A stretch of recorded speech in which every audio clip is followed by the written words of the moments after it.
So a certain nameless person, they just messed up big time. They messed up big time with 2 strategies that they want to implement. These things, they are going to blow up directly in their face. When I read this, in fact, this was me. Please let this happen. Because you know what? This will be embarrassing for that nameless person. Because now they want to switch up their entire defense strategy. Basically, they want to go with no harm, no foul when we wrote this, right? Plus, they want to call out conflicts of interest when it comes to witnesses. This coming from a person whose friends, whose family are the only people that will speak up for them. This is going to be good today. Buckle up, because this it just keeps getting funnier and funnier and funnier.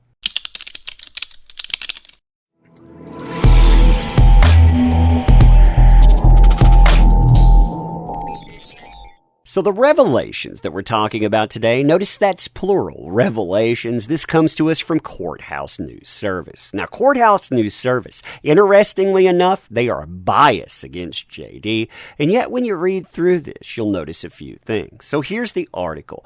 That nameless person's attorneys say that JD hasn't shown damages caused by the op-ed. Attorneys for the actress, that nameless person, disputes the notion that an opinion article she wrote damaged the career of her ex-husband, veteran actor J.D. His lawyers, meanwhile, say she is lying about his behavior. Now, when we're looking at this, I want you to think about something here. I want you to think about the fact that it's a public about-face. If you read this, 2 years into the high-profile defamation case, actor J.D. has yet to fully produce underlying financial documents showing that he suffered a loss after his ex-wife wrote an editorial describing herself as, well, you know exactly what that description was. Now, what's fascinating in this about face is that you have one of that nameless person's lawyers, Benjamin Rottenberg, talking about JD, saying this guy, he's nothing more than a serial litigator. Basically, he likes to sue people again and again.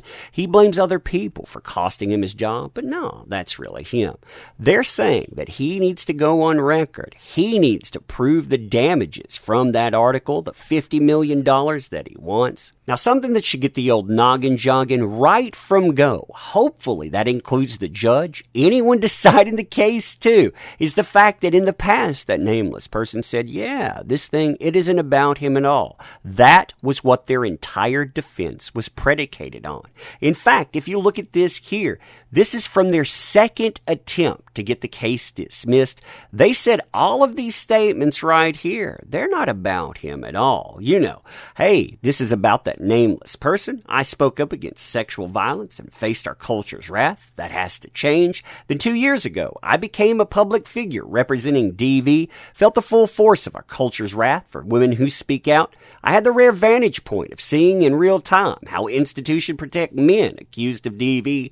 These 3 things were upheld, but still, if the case had been dismissed, think about what they're saying now. Now, color me conspiratorial, but I think that's been the plan all along. I mean, you have shill media. They've been pushing one narrative again. It's not about him. The nameless person has been trying to do that to get the case dismissed, to sway opinions as well. But when you look at what they've been doing behind the scenes, yeah, they knew that those letters from the ACLU, they knew that that proof existed and it would leak. That's why when they're talking to Disney here, they were looking for a specific item to minimize damages.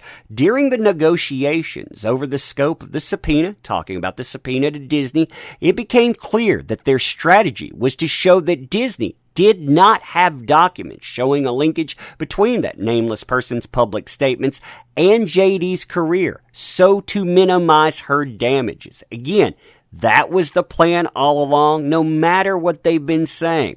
Yeah, that's not good for them. That's not good for them at all. Now, JD's attorneys, they fire back at this specific point, saying that no woman on the planet has ever accused JD of doing anything wrong except that nameless person. Don't you find that strange? You can't find anyone else that would say these things, but she says those. Why? Because, well, let's look at her character. Let's see what she's doing. And you know what? I think that first thing we talked about, it works right into what they're saying. Now, if that's not bad enough, and that's pretty bad, by the way, I mean, when you look at that, you look at strategy and public about face. That's not good at all. But this here, I think this goes not only bad, but it's also quite hilarious. Why? Because that nameless person's attorneys, they now see conflicts of interest as a bad thing. Quote, in court Friday, that nameless person's attorney pointed out that the list of potential witnesses for JD include people who are either employed by the actor or are within his orbit and may have received gifts or payments.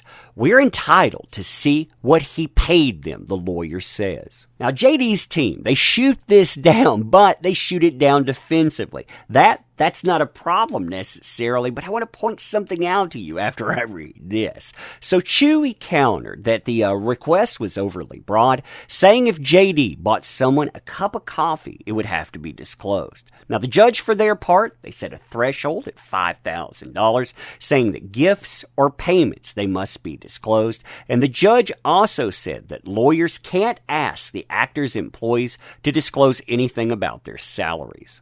Now, as far as a strategy goes, I want you to think about how absurd this thing is right from go. I mean, testifying on behalf of that nameless person, you would have Whitney here, Whitney being their sister.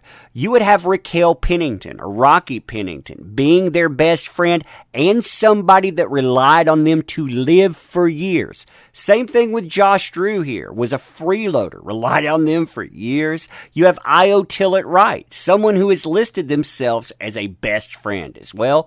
You have Christina Sexton, also connected there. And then you have people that have worked with that nameless person too. So all of these people, they have conflicts of interest. But hey, we need to look into what JD is doing, right? Yeah, like I said, that's not a smart way to go at all. Now, what makes this even worse for that nameless person is when you pursue this narrative, you start looking into who exactly is paying for her witnesses, well, you run across things like this. And props to the real Laura B for putting this up. This came from an informal discovery conference request. I talked about this in another video, but listen to this little part right here. It's right here in the beginning. So in February of this year, JD issued a document subpoena to defendant's nameless person's sister. We're talking about Whitney. Whitney is represented by that nameless person's counsel. Wait a minute. This happens with quite a few other people as well. People like Josh Drew, represented by the same person. Friends of that nameless person, represented by the same person. They're paying the bills, and yet they're asking about gifts. They're asking about payments because they think now conflict of interest, that's a good way to go. At least there's a bright side for that nameless person, right? If they lose this thing and it tears down their entire career, they can always go into stand-up comedy. I mean, I found myself laughing and laughing and laughing. Good times. But anyway, let me know what you think about this stuff. As always, too, appreciate the heck out of you. You make this stuff work, so thank you. Want to help out the channel in different ways? There are links in the description. Always use your help, too, so check those out. But you being here, that matters. So thank you. Appreciate you. See you soon.